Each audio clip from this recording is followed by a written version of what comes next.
Pois bem, o pessoal do metal tá feliz da vida, né? O pessoal que aposta em ouro, em prata, olha só, não falei, o ouro e a prata crescendo pra caramba, olha que beleza, subindo o valor do ouro aqui, a prata também subindo, né? Subiu pra caramba, depois caiu de novo, subiu outra vez, tá em all times highs aí, né?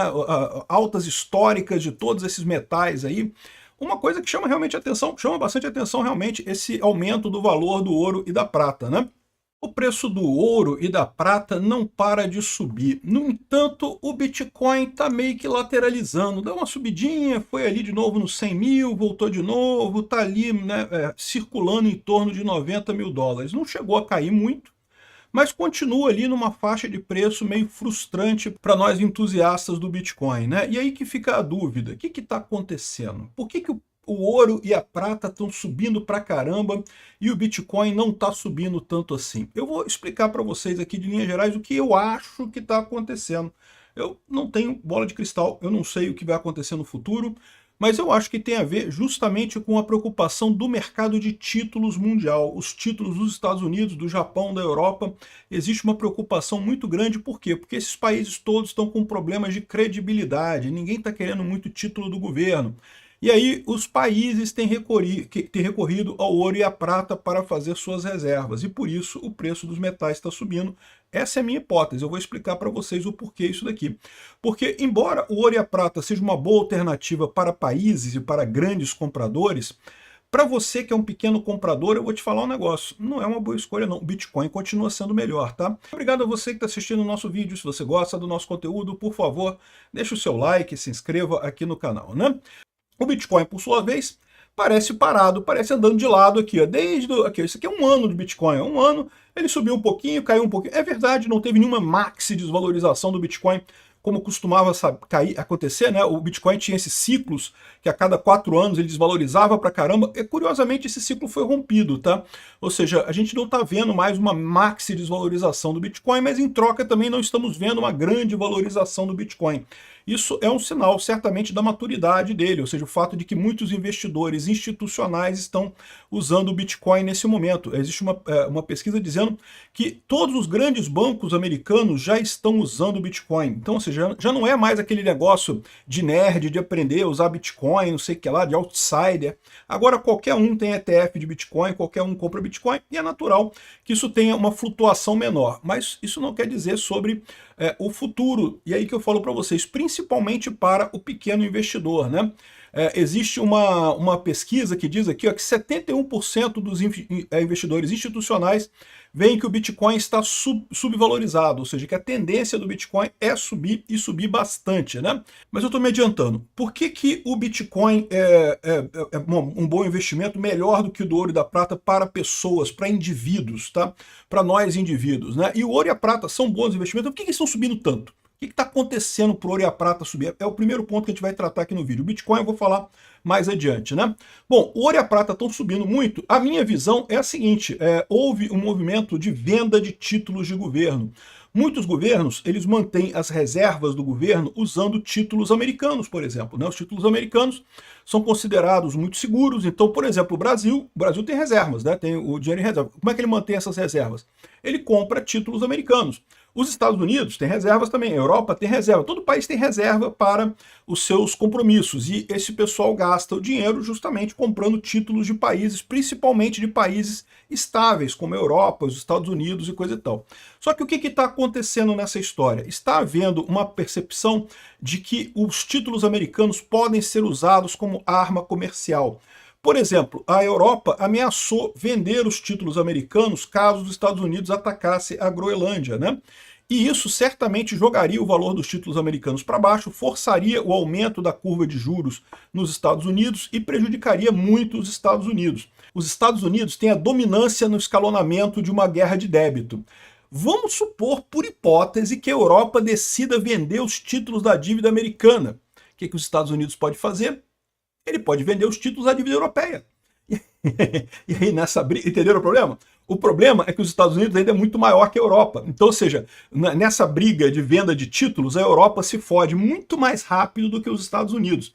Então, por isso que até teve um negócio ali, deu uma subidinha de juros, teve alguns fundos europeus que pararam de comprar título da dívida americana, não sei o que lá. Mas na prática, meu amigo, eles não vão fazer uma coisa, não vão fazer isso. O que a gente está vendo de fato é uma depreciação do valor do sistema financeiro como um todo, né? Hoje você tem um mundo que deve trilhões, um país ao outro, né? Deve trilhões e trilhões de dólares e, na verdade, não tem muito como sair disso daí. Os juros das dívidas, né? O serviço dessas dívidas já é tão alto que já começa a impactar o orçamento dos países propriamente ditos, né? Então, o que o pessoal está vendo é que esse sistema como um todo está ferrado. Não necessariamente os Estados Unidos, o sistema como um todo monetário mundial está com problema. E o problema disso chama-se exatamente a moeda fiat, a moeda com controle pelo Banco Central. É o problema que eu falo para vocês, né? Quando você tem uma moeda que o governo pode escolher emitir mais dela, há uma tentação muito grande para os políticos emitir mais dessa moeda, que isso para fazer política, né? O cara quer se reeleger, quer eleger os amigos dele, coisa e tal, então ele imprimir moeda é uma coisa muito atrativa para os políticos e isso gera esse problema que a gente tem hoje. Aí o que está acontecendo? Como está todo mundo meio desconfiado de títulos da dívida dos outros países, tem muitos países que estão com a ideia de não, vou fazer um estoque de ouro ou prata, ou alguma coisa assim.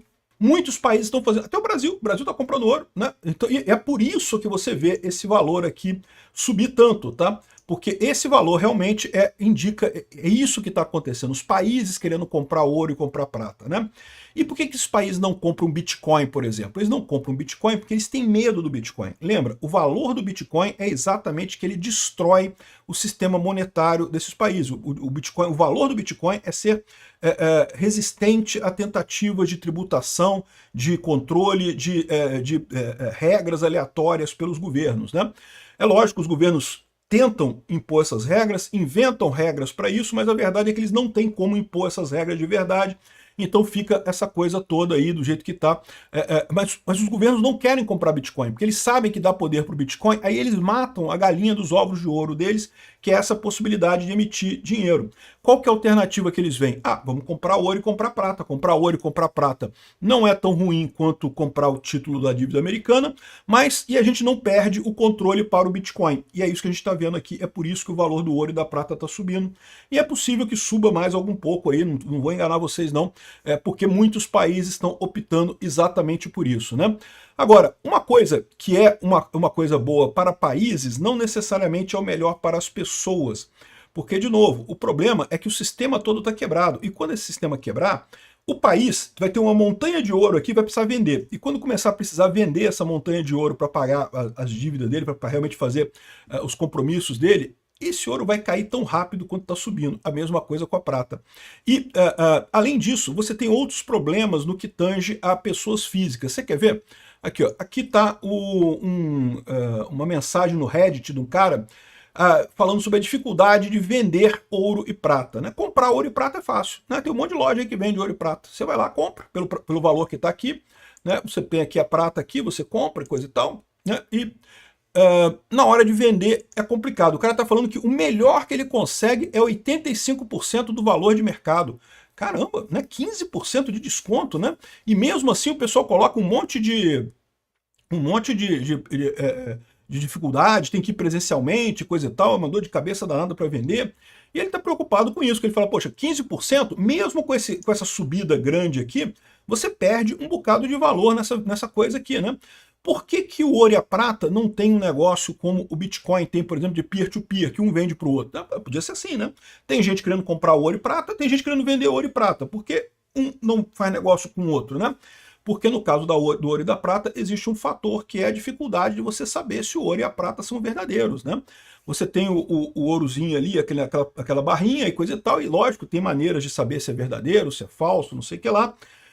Mas tem que ser especialista, né? Não é qualquer um que é especialista, todo mundo tem medo. Existem algumas cópias que são grotescas, que qualquer um percebe que é falsificado, mas tem outras cópias que é difícil de você saber.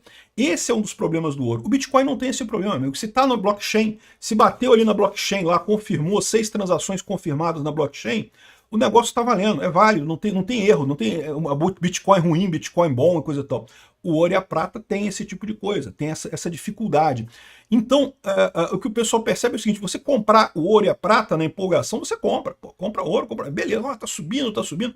No dia que tu precisar, que tu for vender esse negócio, A situação não é tão simples assim. Por que para os governos isso não é problema? Porque a maior parte dos governos está comprando isso para fazer uma reserva de longo prazo.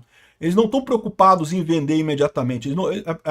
A expectativa dele é ficar esse negócio lá parado lá. Eles não vão vender. Diferente de você, que pode querer negociar, comprar, vender e coisa e tal, né? Então, essa é a situação. Por isso que eu digo para vocês que o ouro e a prata estão subindo, devem continuar subindo ainda mais, mas eu, sinceramente, continuo preferindo o Bitcoin. O BitDove até falou aqui, ó, é frustrante ver o Bitcoin lateralizando, especialmente para quem não vivenciou situações semelhantes em 2019, 2020 ou 2022. Porque, né, o ouro e a prata subindo, o pessoal do ouro e da prata lá comemorando, então tá a gente aqui do Bitcoin aqui olhando, desanimado, né, dentro de casa, e o pessoal do ouro e da prata brincando lá fora, não sei o que lá. Mas eu quero lembrar vocês de que, como ele bem disse aqui, o Bitcoin, quando se recupera, se move mais rápido do que qualquer outro ativo. Ou seja, e agora, com o ouro e a prata crescendo, o mais provável é que a próxima subida do Bitcoin seja muito significativa, né? Então, é o que eu falo para vocês, eu continuo apostando tudo no Bitcoin, tá? Entendo que o ouro está subindo, que a prata está subindo, não critico quem está investindo nisso, acho bacana, é uma possibilidade realmente, mas tenho em mente isso. Ouro e a prata é pouco prático para você vender, é difícil você comprar, comprar é fácil, vender é bem complicado o ouro e a prata, sempre tem uma desvalorização grande, é difícil de fazer, é desconfortável fazer, o Bitcoin é mais fácil de guardar, é mais fácil de tudo, né? O Bitcoin não tem erro, confirmou na blockchain, o Bitcoin é seu e é legítimo, não tem como falsificar Bitcoin. Obrigado por assistir nosso vídeo até o final, deixa o seu like, se inscreva aqui no canal, né?